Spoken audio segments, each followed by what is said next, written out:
नमस्कार दोस्तों। डेट है आज की 31 दिसंबर 2020 और स्वागत है आपका एडिटोरियल डिस्कशन में। 2020 का आज अंतिम दिन है। 2020 का साल बहुत ज़्यादा बेकार रहा, लेकिन बहुत कुछ सिखा भी गया, काफ़ी एक्सपीरियंस मिला 2020 से भी। कल हम 2021 की शुरुआत करेंगे एक नई उमंग, नए जोश, नए इंथुजियाज्म, नई एनर्जी के साथ। आज वैसे देखो, हिंदू में दो ही इश्यूज इंपॉर्टेंट हैं। फार्म सब्सिडीज़ का इशू, वैसे इससे संबंधित ऑलरेडी हम बहुत सारे पॉइंट्स डिस्कस कर चुके हैं, लेकिन इस आर्टिकल में मांग की जाती है कि एक कॉम्प्रिहेंसिव एग्रीकल्चर पॉलिसी हमारे देश में आनी चाहिए और उसे समय समय पे अपडेट भी किया जाना चाहिए। ये आर्टिकल यहाँ पे जो महाराष्ट्र में एक कानून आया था, सेक्सुअल असोल्ट के केसेस में, यानी रेप के केसेस में इन्वेस्टिगेशन एक निश्चित टाइम फ्रेम में होनी चाहिए, फॉर एग्जांपल 15 दिन। आंध्र प्रदेश में भी इसी प्रकार का बिल आया था। तो इस आर्टिकल में हम डिस्कस करेंगे क्या ये जो स्ट्रिक्ट टाइमलाइन है ये कारगर साबित होगी डेटरेंस क्रिएट करने के लिए या फिर नहीं होगी। यहाँ पे जो आर्टिकल है वो देखो नेपाल की पॉलिटिक्स से संबंधित है। थोड़ा सा आपको बता देता हूँ। देखो, नेपाल की 2018 में दो पार्टीज हुआ करती थी लेफ्ट की। एक communist party of Nepal, unified Marxist Leninist. इसके लीडर हैं केपीएस ओली, जो नेपाल के प्रधानमंत्री भी हैं, अभी भी केयरटेकर प्रधानमंत्री हैं। हालांकि क्या हुआ है वो मैं अभी आपको बताता हूं। दूसरी लेफ्ट पार्टी थी नेपाल की communist party of Nepal, Maoist centre. इसके लीडर हैं पुष्पा कमल दहल। 2018 में इन दोनों पार्टीज का आपस में मर्जर हो गया और एक सिंगल लेफ्ट पार्टी इमर्ज होकर आई, कम्युनिस्ट पार्टी ऑफ नेपाल। अब इन दोनों के बीच में एग्रीमेंट हुआ था पुष्पा कमल दहल और केपीएस ओली के बीच कि भाई दोनों मिलकर सरकार बनाते हैं और एक बड़ी लेफ्ट पार्टी बनाते हैं, कम्युनिस्ट पार्टी ऑफ नेपाल। दोनों राजी हो गए। तय ये हुआ था 2.5 साल के लिए ये केपीएस ओली प्रधानमंत्री रहेंगे और उसके बाद बारी आएगी पुष्पा कमल दहल की। लेकिन अब लालच की तो कोई सीमा नहीं है। ये जो केपीएस ओली हैं इनके 2.5 साल पूरे हो गए, बट ये अपनी गद्दी को छोड़ने के लिए तैयार नहीं। तो पुष्पा कमल दहल बोले कि भाई तुमने वादा खिलाफी की है, ऐसा काम नहीं चलेगा। तो ये जो सिंगल पार्टी बन गई थी 2018 में, कम्युनिस्ट पार्टी ऑफ नेपाल, अब इसमें ज़्यादातर जो पदाधिकारी, ज़्यादातर जो लोग हैं, मेजोरिटी मतलब जितने भी इनके ऑफिस बीरर हैं, वो ये कहते हैं कि गलत किया है केपीएस ओली ने, वादे को पूरा नहीं किया है। तो केपीएस ओली का काफ़ी विरोध था कम्युनिस्ट पार्टी में। अब इनको पता लग गया केपीएस ओली को कि जल्द ही मुझे पार्टी से निकाला जा सकता है, ना तो मैं पार्टी में रहूंगा ना ही मैं प्रधानमंत्री पद पर रह सकूंगा। तो इन्होंने क्या किया, पार्लियामेंट को डिसोल्व कर दिया। मतलब पार्लियामेंट मतलब लोअर हाउस, जैसे हमारे देश में लोकसभा है, इनका भी जो लोअर हाउस है उसको इन्होंने डिसोल्व कर दिया। केपीएस ओली सोच रहे थे, मतलब उनको पता लग गया था कि मुझे अब निकालने वाले हैं पार्टी से, मैं प्रधानमंत्री नहीं रहूंगा, तो इन्होंने जल्दी से हाउस को डिसोल्व कर दिया और इसकी एसेंट भी ले ली प्रेसिडेंट से। विद्या भंडारी प्रेसिडेंट है नेपाल की, उनसे एसेंट भी ले ली। तो इन्होंने विरोध किया कि भैया ये क्या कर रहे हो आप, ये तो कॉन्स्टिट्यूशन का उल्लंघन है, अभी 2 साल बाकी हैं, आप एकदम से कैसे ये डिसोल्व कर सकते हो। तो वही कुछ अब नेपाल में चल रहा है। मामला गया है सुप्रीम कोर्ट में और इवन लोग भी सड़कों पे हैं, प्रोटेस्ट चल रहा है कि ये केपीएस ओली तो अपनी मनमानी कर रही हैं, कायदे से इनको हाउस डिसोल्व नहीं कर सकते। हाँ, हाउस डिसोल्व करके इन्होंने अपने आप को केयरटेकर प्राइम मिनिस्टर भी बना दिया। मतलब जब तक कि अगले इलेक्शन नहीं हो सकते मैं केयरटेकर प्राइम मिनिस्टर रहूंगा। Very smart. और इलेक्शन कब होंगे, इन्होंने बोला है इलेक्शन होंगे अगले साल अप्रैल मई में। तब तक ये केयर टेकर प्राइम मिनिस्टर रहेंगे विदाउट एनी अकाउंटेबिलिटी, मतलब कोई अकाउंटेबिलिटी भी नहीं, और ये प्राइम मिनिस्टर रहेंगे। इवन विपक्षी पार्टीज तो ये भी बोल रही हैं कि उस समय बारिश का सीजन होगा बहुत ज़्यादा और उस समय भी इलेक्शंस होंगे नहीं, ऐसी उम्मीद कम ही है। तो ये केपीएस ओली पावर रखना चाहते हैं अपने पास बिना अकाउंटेबिलिटी के काफ़ी समय तक। और ऐसी सिचुएशन में चाइना का जो इंटरफेरेंस है वो तो सीधा सीधा काफ़ी बढ़ गया है। चाइना ने अपना एक डेलीगेशन भेजा कम्युनिस्ट पार्टी में जो स्प्लिट होने वाला है नेपाल में, इसे रोकने के लिए। तो मतलब ये थोड़ी सी इंडिया के लिए चिंता की बात है कि हमारा पड़ोसी देश नेपाल, जो बाकी राज्यों की तरह ही लगता है, उसमें चाइना का इतना ज़्यादा इंटरफेरेंस अब सीधा सीधा हो रहा है कि चाइना ने कम्युनिस्ट पार्टी के स्प्लिट रोकने के लिए एक डेलीगेशन भी भेजा है और उस डेलीगेशन से मिल भी रहे हैं कम्युनिस्ट पार्टी के लीडर्स। इंडिया का अभी जो स्टैंड है वो न्यूट्रल सा है, इंडिया ने कुछ नहीं बोला है। इंडिया को पता है कुछ ज़्यादा किसी एक्टर की फेवर करेंगे, कल को वो सत्ता में आ गया तो रिलेशन और ज़्यादा ख़राब हो जाएंगे, क्योंकि 2015 में KPS ओली की जब सत्ता थी, मतलब वो प्रधानमंत्री थे, तो अनऑफिशियल ब्लॉकेड लगा था इंडिया नेपाल बॉर्डर पर और काफ़ी एंटी इंडिया सेंटिमेंट्स छा गए थे नेपाल में, जिससे इंडिया और नेपाल के रिलेशंस भी काफ़ी ख़राब हो गए थे। तो इंडिया अभी थोड़ा फूंक फूंक कर कदम रख रहा है। तो ये हमने थोड़ा सा नेपाल की पॉलिटिक्स के बारे में डिस्कस किया। अब चलिए, हाँ, डिस्कशन स्टार्ट करने से पहले बता दूं कि लास्ट में एथिक्स का एक छोटा सा पोर्शन डिस्कस करेंगे, परसुएशन की टेक्निक्स डिस्कस करेंगे। चलिए डिस्कशन स्टार्ट करते हैं। First important article comprehensive agriculture policy की आवश्यकता से संबंधित है। आप GS पेपर 3 के इस टॉपिक से आर्टिकल को कनेक्ट कर सकते हो। कंटेस्ट क्या है? कंटेस्ट आपको पता है, काफ़ी समय से किसान 3 नए फार्म लॉज के अगेंस्ट प्रोटेस्ट कर रहे हैं। कुछ लोगों का ये भी कहना है कि सरकार किसानों को बहुत ज़्यादा सब्सिडी देती है, इलेक्ट्रिसिटी फ्री है, सीड्स पर सब्सिडी देती है, और ये सारी सब्सिडी जाती है टैक्स पेयर्स के मनी से। तो फिर राइटर इस क्वेश्चन का आंसर देने की कोशिश करते हैं, क्या इंडिया की जो सरकार है वो अकेली सरकार है वर्ल्ड में जो किसानों को सब्सिडी देती है, या फिर बाकी countries for example European union और USA के द्वारा भी किसानों को सब्सिडी दी जाती है, और अगर दी जाती है तो कितनी? क्या इंडिया से कम या फिर इंडिया से ज़्यादा? सबसे पहला पॉइंट राइटर ये रेज करते हैं, देखो आज़ादी के बाद 1950-51 में देश के GDP में एग्रीकल्चर का शेयर था 45% और ऑलमोस्ट 70% लोग एग्रीकल्चर के काम में लगे हुए थे। लेकिन 70 साल बाद एग्रीकल्चर का GDP में कंट्रीब्यूशन है सिर्फ 16%, और अभी भी ऑलमोस्ट 50% जो लोग हैं वो एग्रीकल्चर में लगे हुए हैं। और अगर ट्रेड की बात करें तो नॉन एग्रीकल्चर सेक्टर्स के मुकाबले में एग्रीकल्चर सेक्टर में जो ट्रेड है वो काफ़ी कम होता है। देखो एग्रीकल्चर सेक्टर में समय के अनुसार काफ़ी सारी इनएफिशिएंसीज आई, जैसे सबसे बड़ी जो इनएफिशिएंसी है वो तो है स्कैटर्ड यानी फ्रेगमेंटेड लैंड होल्डिंग। जैसे आज़ादी के बाद जैसे जैसे परिवार बढ़ते गए, पॉपुलेशन बढ़ती गई, लैंड विभिन्न लोगों के बीच और ज़्यादा डिवाइड होता गया। और देखो लैंड का साइज़ जितना छोटा होता जाता है, खेती उतनी ही ज़्यादा इनएफिशिएंट होती जाती है, क्योंकि छोटे खेतों में खेतों का साइज़ अगर छोटा है, मशीनें इस्तेमाल नहीं हो सकती, मतलब बड़े खेत में इकोनॉमी ऑफ स्केल होती है। तो इन एफिशिएंसीज की वजह से एग्रीकल्चर सेक्टर में इन्वेस्टमेंट कम होती गई। देखो 1950s में एग्रीकल्चर सेक्टर में अगर इन्वेस्टमेंट 18% थी तो 1980s में ये घट के हो गई 11%। इसके बाद 2014-15 से लेके 2018-19 के बीच एग्रीकल्चर सेक्टर में इन्वेस्टमेंट और भी कम रही, कितनी 7.6% के आसपास।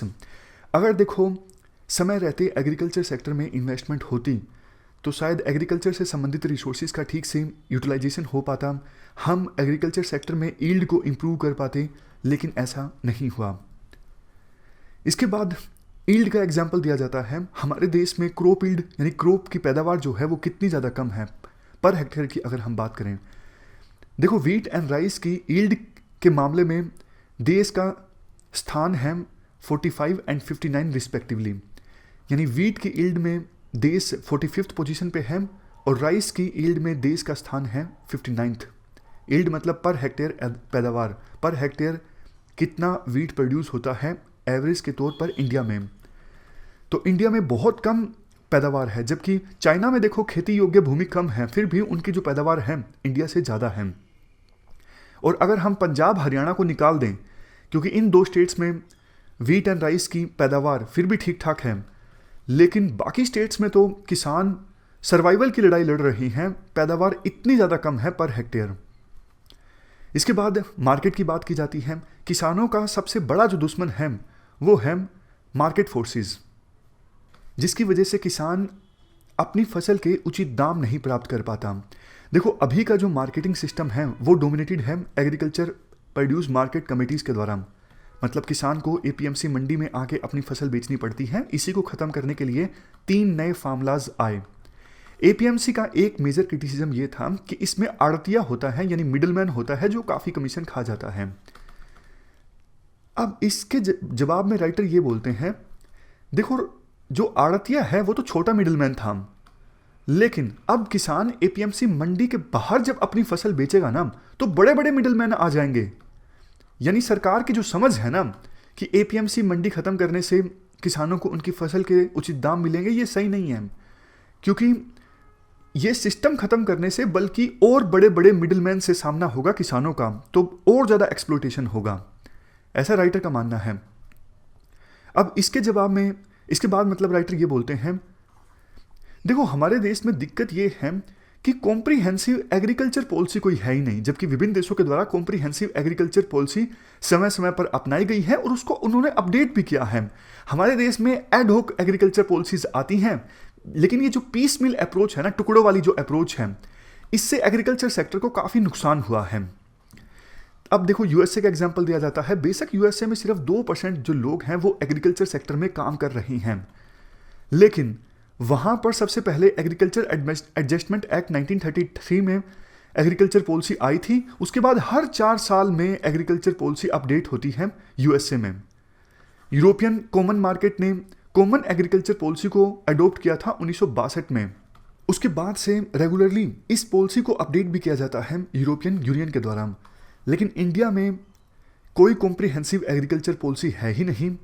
और इसके अलावा अभी जो सरकार 3 नए फार्मूलाज लाई हैं, बेशक इसमें कमियां हों जैसे क्रिटिसाइज किया जा रहा है विभिन्न सेक्शंस के द्वारा, लेकिन ये 3 नए फार्मूलाज भी ऐसा नहीं कि पूरी तरह से कॉम्प्रिहेंसिवली एग्रीकल्चर सेक्टर को एड्रेस करते हों। इसके बाद पॉइंट आता है फार्म सब्सिडीज़ का। जैसा हमने शुरुआत में डिस्कस किया, देखो सरकार एग्रीकल्चर सेक्टर के लिए काफ़ी सारी सब्सिडीज़ देती है और एक्चुअली कोई कॉम्प्रिहेंसिव एग्रीकल्चर पॉलिसी नहीं है, जिस वजह से एग्रीकल्चर सेक्टर में इनएफिशिएंसीज हैं। तो उन इनएफिशिएंसीज को एड्रेस करने के लिए सरकार को मजबूरी में सब्सिडीज़ देनी पड़ती हैं, क्योंकि अगर नहीं देगी सरकार तो बल्कि किसान और ज़्यादा गरीब हो जाएंगे, खेती के सेक्टर में और ज़्यादा क्राइसिस आ जाएगा। यानी किसानों को सब्सिडी देना एक प्रकार से सरकार की फेलियर है कि आप अच्छी पॉलिसीज़ नहीं ला सके, तभी तो सब्सिडी आपको देनी पड़ रही है, तभी तो आप इतना इतना फूड ग्रेन प्रोक्योर कर लेते हो, आपको पता ही नहीं लगता उस फूड ग्रेन का करना क्या है। अगर सब्सिडी किसान को नहीं देनी पड़ती सरकार को, एग्रीकल्चर सेक्टर में एफिशिएंसीज होती, वैसे ही किसानों की इनकम सही होती, तो फिर इतनी सब्सिडी देने की जरूरत ही नहीं पड़ती और इतना सारा फूड ग्रेन प्रोक्योर करने की आवश्यकता ही नहीं पड़ती कि वो खराब हो जाए लेकिन आप उसको संभाल के ना रख सको। अब बात करें, क्या सिर्फ इंडिया सब्सिडी देता है, बाकी देश नहीं देते हैं? देखो ये बात गलत है कि सिर्फ इंडिया सब्सिडी देता है। WTO के अंतर्गत एक एग्रीमेंट है, एग्रीमेंट ऑन एग्रीकल्चर। इसके तहत सभी देशों को बताना होता है कि कौन सा देश किसानों को कितनी सब्सिडी देता है। तो विभिन्न देशों ने बताया हुआ है कि वो किसानों को कितनी सब्सिडी देते हैं। 2018-19 में इंडिया की तरफ से किसानों को सब्सिडी दी गई $56 बिलियन, जबकि यूएसए ने कितनी सब्सिडी दी? यूएसए ने सब्सिडी दी $131 बिलियन, 2017 का ये आंकड़ा है। जबकि यूरोपियन यूनियन के द्वारा किसानों को सब्सिडी दी गई 2017-18 में $93 बिलियन।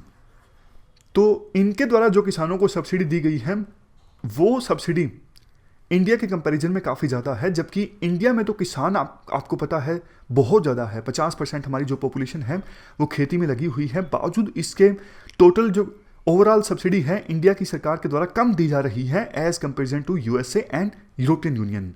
तो इसलिए कॉम्प्रिहेंसिव एग्रीकल्चर पॉलिसी की आवश्यकता है, जिसे रेगुलरली अपडेट भी किया जाए ताकि एग्रीकल्चर सेक्टर को एफिशिएंट बनाया जा सके।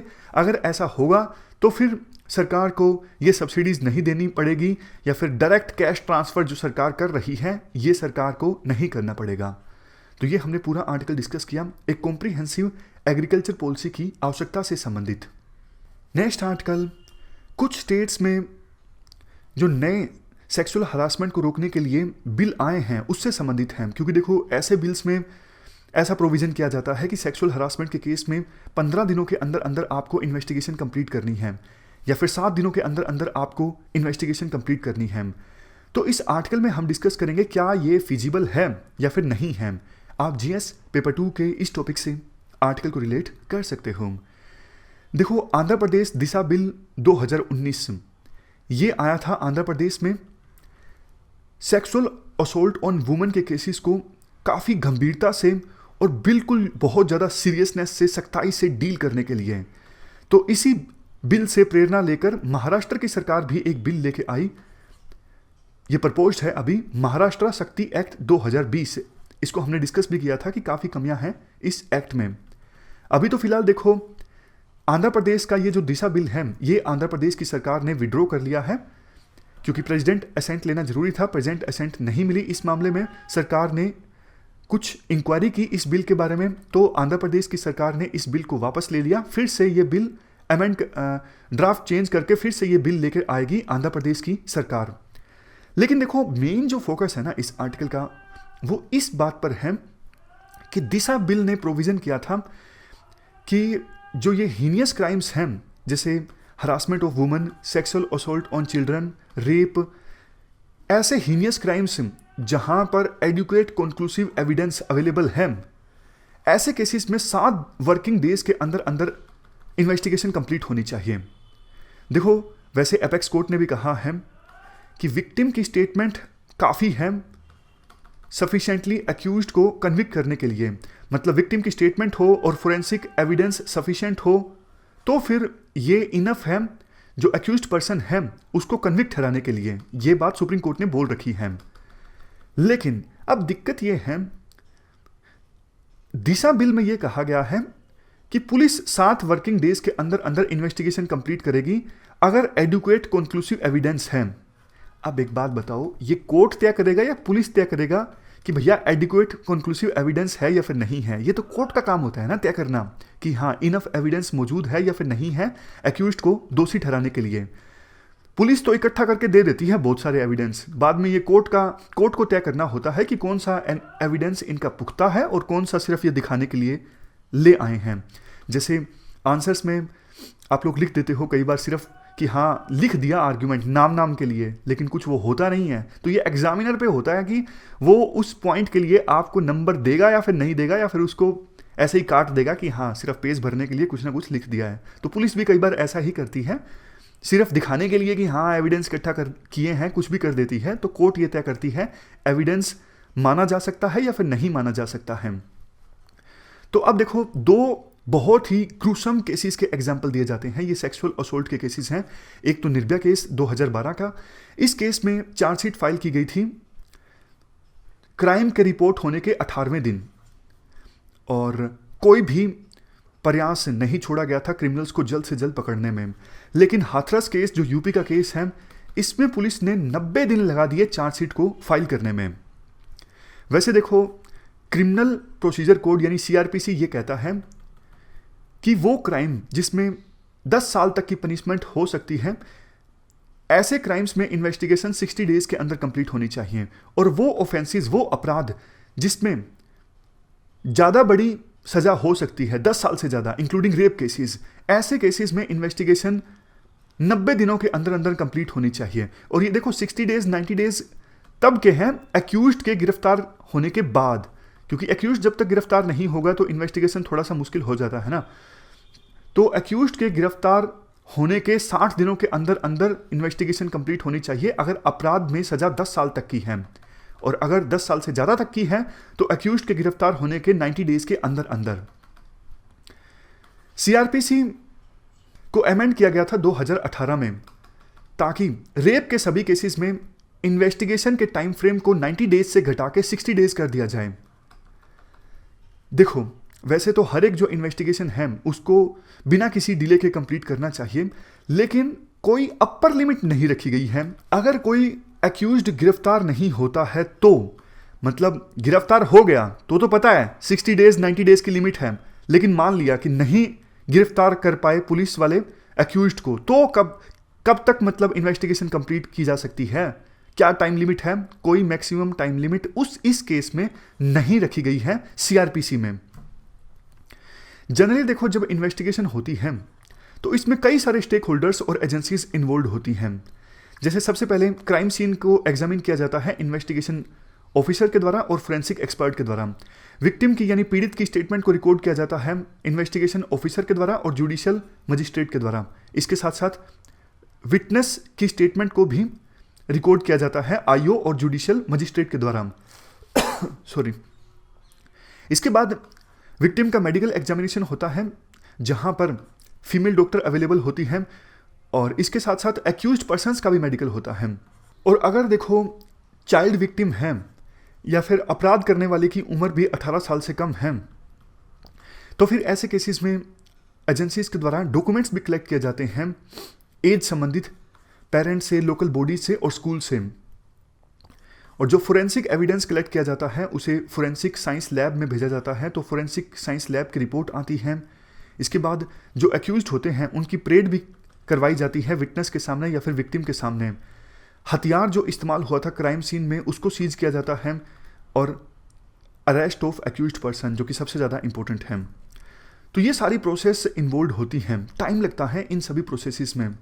और ये तब मतलब क्राइम अभी अभी हुआ है, जो विक्टिम है, मान लीजिए रेप की विक्टिम जो है वो सदमे में है, मतलब वो इंसिडेंट को ठीक से बता भी नहीं पाती हैं कि क्या हुआ है।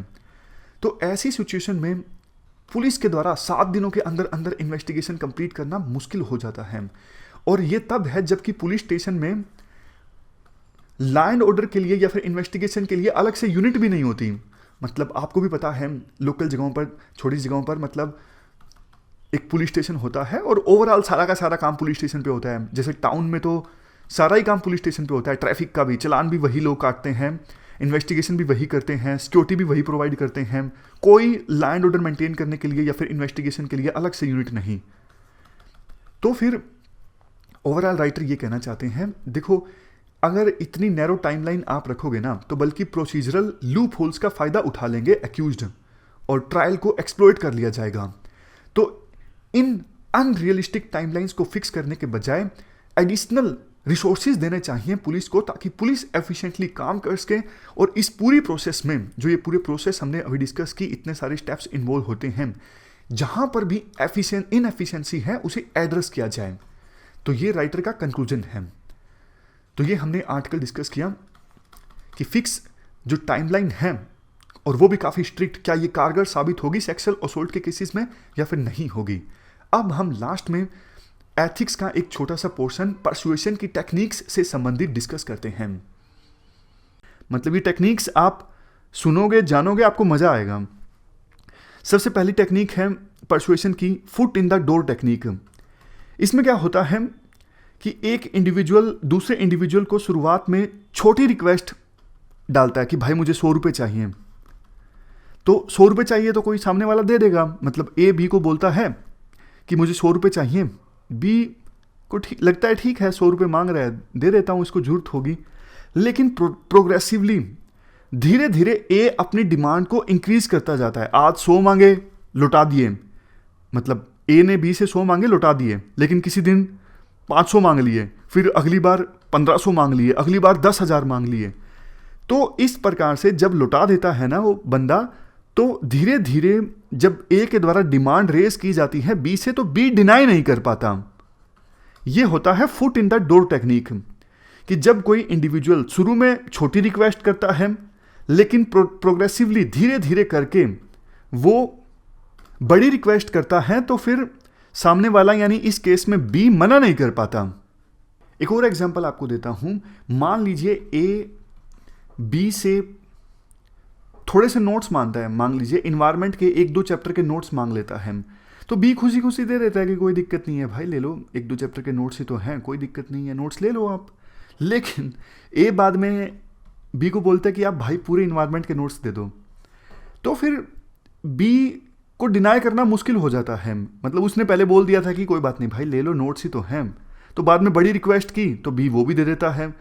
इसके बाद ए सारे जीएस के ही नोट्स मांग लेता है, तो बी को डिनाई करना मुश्किल हो जाता है। बी कंसिस्टेंट रहने की कोशिश करता है, मतलब कोशिश ना भी करे, अंदर से मन ना भी हो, तो वही बात की अपना पब्लिक कैरेक्टर मेंटेन करने के लिए कि पहली बार में बोल दिया था ऐसी ऐसी बातें कि कोई दिक्कत नहीं है, नोट्स ही तो हैं, आप ले लो, तो बाद में रिक्वेस्ट बड़ी होती गई, फिर कॉन्ट्राडिक्ट करना मुश्किल हो गया बी को। ये है foot in the door technique. उसके बाद है door in the face technique. इस टेक्निक में क्या होता है, फॉर एग्जाम्पल 2 पर्सन है ए बी। ए देखो बी से शुरू में इतनी बड़ी रिक्वेस्ट कर देता है जिसे बी के द्वारा मना कर दिया जाता है। जैसे ए ने बी से मांग लिए 5,000 रुपये, बी कहता है कि नहीं भाई मेरे पास इतने रुपये नहीं है, क्योंकि ए ने बड़ी रिक्वेस्ट कर दी थी तो बी ने डिनाई कर दिया। अब देखो पहली रिक्वेस्ट ए की रिजेक्ट हो चुकी है क्योंकि वो बड़ी रिक्वेस्ट थी। बी के अंदर भी थोड़ा सा गिल्ट है कि मैं ए ने मुझसे हेल्प मांगी और मैं हेल्प नहीं कर सका। तो इसके बाद ए क्या करता है, बी को बोलता है चलो यार 5,000 नहीं है तो आप सिर्फ 1,000 दे दो। तो फिर बी के द्वारा डिनाई करना मुश्किल हो जाता है। समझ गए, चालाकी है ये। Door in the face technique, मतलब शुरू में ए बी से बड़ी रिक्वेस्ट करता है, बी मना कर देता है कि मैं इसे फुलफिल नहीं कर सकता, लेकिन मना करने के कारण बी में थोड़ा सा गिल्ट आ जाता है कि मैं बी की हेल्प नहीं कर पाया। फिर उसके बाद ए थोड़ी छोटी रिक्वेस्ट करता है, तो फिर बी उस रिक्वेस्ट को मान लेता है। इसके बाद नेक्स्ट है लो बॉलिंग। लो बॉलिंग में क्या है, मतलब इस टेक्निक में क्या होता है, इस टेक्निक को मैं आपको एक एग्जांपल की सहायता से बताता हूँ, आप अच्छे से समझ जाओगे। जैसे ये अनअकैडमी वाले क्या करते हैं कि एग्रीमेंट कर लेंगे कि आपको एक लेक्चर का फॉर एग्जांपल 2,000 रुपये मिलेगा या फिर 3,000 रुपये मिलेगा, जितना भी है, मतलब तय कर लिया। लेकिन जैसे ही एग्रीमेंट करने की नौबत आई तो उसमें नई टर्म्स एंड कंडीशंस जोड़ दी गई। मतलब अनअकैडमी ने एक पर्सन के साथ डील साइन करने ही वाला है, मतलब जिन टर्म्स एंड कंडीशंस पर बातें तय हुई थी कि हाँ आपको एक लेक्चर के इतने रुपए मिलेंगे, आपको ये करना है, डील होने ही वाली थी, लेकिन एन मौके पर टर्म्स एंड कंडीशंस चेंज कर दी गई। जैसे आपको अनअकैडमी का अपने चैनल पे प्रमोशन भी करना पड़ेगा, आपको स्पेशल क्लासेस भी लेनी पड़ेगी अनअकैडमी के पोर्टल पर, मतलब काफ़ी सारी ऐसी नई टर्म्स एंड कंडीशंस जोड़ दी एन मौके पर। तो फिर सामने वाला जो एजुकेटर होता है वो ऐसी सिचुएशन में डिनाई नहीं कर पाता, क्योंकि ऑलरेडी डील साइन होने वाली थी। तो वो सोचता है कि यार ठीक है, चलो कोई बात नहीं, डील साइन होने ही वाली है, कि ठीक है चलो ये बात भी मान लिया, ये बात भी मान लिया। तो अनअकैडमी वाले ये अपनाते हैं लो बॉलिंग टेक्निक, कि पहले सारी चीज़ों पे बात कर लो, लेकिन जब फाइनली एग्रीमेंट साइन होने की बारी आए तो धीरे धीरे करके एन मौके पर कुछ नई टर्म्स एंड कंडीशंस जोड़ दो। तो ज़्यादा संभावना यही है ऐसे मौके पर सामने वाला बंदा उन नई टर्म्स एंड कंडीशंस को मान लेगा। उसके बाद नेक्स्ट है नॉर्म ऑफ रेसिप्रोसिटी। ये तो हमने अभी डिस्कस किया कि इस टेक्निक में शुरू में कुछ फ्री गिफ्ट दिया जाता है, और टारगेट अगर उस फ्री गिफ्ट को एक्सेप्ट कर लेता है तो उसके ऊपर एक मोरल ऑब्लिगेशन सी आ जाती है कि मैं भी अपनी उदारता को शो करूं और इसको कुछ ना कुछ दूं। तो ये भी एक टेक्निक है परसुएशन की, norm of the reciprocity. Next technique है इनग्रेसिएशन। इनग्रेसिएशन टेक्निक में होता है, देखो परसुएडर अपने आप को लाइकेबल पर्सन प्रेजेंट करता है, पॉजिटिव लाइट में प्रेजेंट करता है। जैसे दो पर्सन है ए बी को कोई प्लॉट बेचने की कोशिश कर रहा है, तो ए अपने आप पे फोकस करेगा कि भाई साहब विश्वास कर सकते हो मुझ पे, मैं बहुत बढ़िया आदमी हूं, मैंने इतनी डील करवाई है, मेरी इतनी रेपुटेशन है। मतलब बी को कन्विंस कराने की कोशिश करेगा ए कि मेरी रेपुटेशन काफ़ी ज़्यादा है, मैं अच्छा आदमी हूं, ताकि बी जो है वो ए पे भरोसा कर ले और ए की बात पर भरोसा कर ले। तो ये है इनग्रेसिएशन, कि परसुएडर अपने आप को as a likeable person present करता है पॉजिटिव लाइट में, ताकि ए की जो परसुएशन पावर है बी के ऊपर वो इंक्रीज हो जाए। ऐसा बहुत से लोग करते हैं, आपने देखा होगा कि बड़ी बड़ी फेंकेंगे, अपनी हवा बनाने की कोशिश करेंगे कि मैं ये हूं, मैं वो हूं। वो एक प्रकार से इसी टेक्निक पे काम कर रहे होते हैं कि अपना इन्फ्लुएंस जमाया जा सके बी के ऊपर। इसके बाद नेक्स्ट है that's not all technique. That's not all technique में तो देखो सिंपल, आप किसी रोड वाली मार्केट में जाते हो जहाँ पे बार्गेनिंग काफ़ी ज़्यादा होती है, तो वहाँ पे जो बेचने वाले हैं वेंडर्स, वो इस टेक्निक का इस्तेमाल करते हैं। पहले वो बोलेंगे, मान लीजिए आपको कोई बेल्ट लेनी है, पर्स लेना है, तो शुरू में आपको रेट बताएंगे कि 500 रुपये का है, लेकिन 10% डिस्काउंट कर देंगे तो आपको 450 का मिल जाएगा। आप जाने लगोगे तो 20% डिस्काउंट देंगे, जाने लगोगे 50% दे देंगे, इवन 70% तक डिस्काउंट आपको दे देंगे। 500 रुपये में बोला था, 70% डिस्काउंट दे दिया। कई बार तो 80-90% डिस्काउंट भी उनके द्वारा दे दिया जाता है। जब देखो इतना भारी भरकम डिस्काउंट दिया जाता है तो फिर आपके लिए इनकार करना थोड़ा सा मुश्किल हो जाता है। तो यही है डेट्स नॉट ऑल टेक्निक। जैसा नाम से ही पता लग रहा है कि एडिशनल डिस्काउंट देते जाना और सामने वाले को परसुएड कर देना प्रोडक्ट को खरीदने के लिए। इसके बाद देखो एक और भी टेक्निक है परसुएशन की, जिसका नाम है सबलिमिनल परसुएशन। इस परसुएशन में क्या होता है, ऑडियंस को मैसेज इस प्रकार से प्रेजेंट किया जाता है कि ऑडियंस को पता भी नहीं लगता, वो अनअवेयर होते हैं कि उन्हें मैसेज प्रेजेंट कर दिया गया है। फॉर एग्जांपल टीवी शो में या फिर एडवर्टाइजमेंट्स के दौरान या फिर मूवी में एकदम से कुछ मैसेज फ्लैश होता है और ब्रांड का नाम आ जाता है, तो पता ही नहीं लग पाता कि ऑडियंस को कि हाँ ये एडवर्टाइजमेंट थी। जैसे देखो आज के समय में बहुत सारे यूट्यूबर आपने देखे होंगे कि जैसे कुछ लोग व्लॉग बनाते हैं और व्लॉग बनाते बनाते कोई चीज़ इस्तेमाल करने लगते हैं, कोई प्रोडक्ट, फेस वॉश या फिर क्रीम, और बताते हैं कि ये क्रीम मैं यूज़ कर रहा हूँ, या फिर कई बार नहीं भी बताते हैं। पता नहीं लगता है जनता को कई बार कि ये जो एडवर्टाइजमेंट चल रही है, लेकिन वास्तव में वो एडवर्टाइजमेंट होती है। तो सब लिमिनल परसुएशन में ये होता है कि ऑडियंस को पता ही नहीं लगता कि कब मैसेज जो है वो प्रेजेंट कर दिया गया है। तो इस प्रकार से हमने परसुएशन की टेक्निक के बारे में डिस्कस किया। इस डिस्कशन में फिलहाल इतना ही है। Thank you very much for discussion.